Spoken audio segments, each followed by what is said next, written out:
আল্লাহ রাব্বুল আলামিন ডাক দিয়া বলেন, পয়গম্বর আপনি নবী, কষ্ট পাওয়ার কোনো দরকার নাই।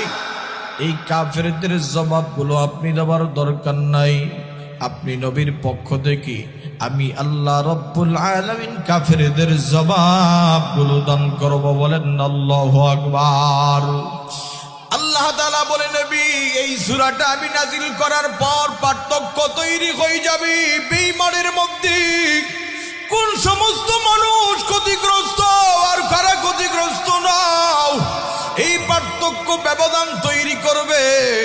আল্লাহ তাআলা সূরাতুল আসর নাজিল করে বলে, ওয়াল্লাহ নবী সময়ের শপথ, ইন্নাল ইনসানা লাফি খুসর। ও পয়গম্বর, সমস্ত মানুষগুলো ক্ষতিগ্রস্ত। একজন